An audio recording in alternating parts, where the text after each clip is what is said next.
Comme on dit souvent, jamais 203 et pour Martin Fourcade, cela est devenu réalité cette semaine avec la naissance de son troisième enfant. Véritable légende du biathlon, le quintuple championne olympique a laissé une trace indélébile dans l'histoire et au moment de sa retraite en 2020, il a pu s'arrêter avec le sentiment du devoir accompli.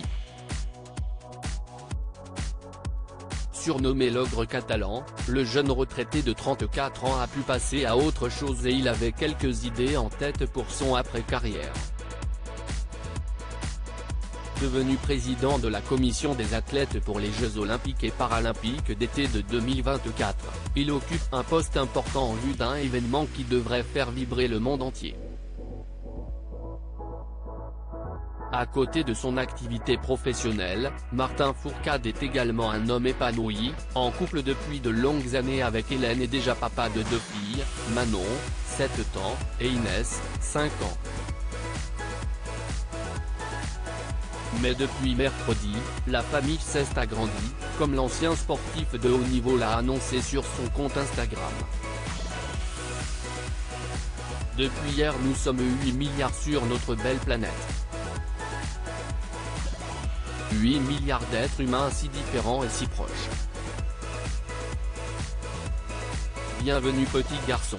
Bienvenue Hugo.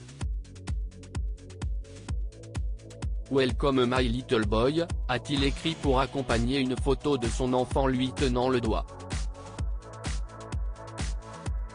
Martin Fourcade profite d'une superbe vue sur le lac d'Annecy après ce beau moment de joie, il a décidé d'amener ses filles faire une balade dans les alentours d'Annecy, où la petite famille réside.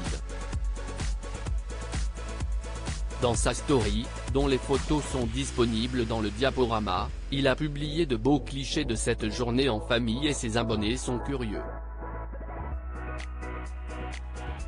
Beaucoup de questions sur ce lieu.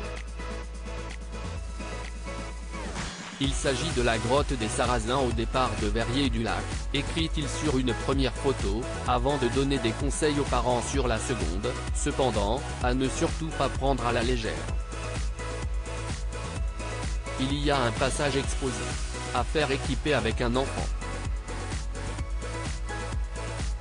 Il a également publié 2 belles photos de cette journée avec ses filles Manon et Inès que l'on peut apercevoir. Tellement cliché, mais tellement beau. Les petites aventures font les petits aventuriers, écrit-il.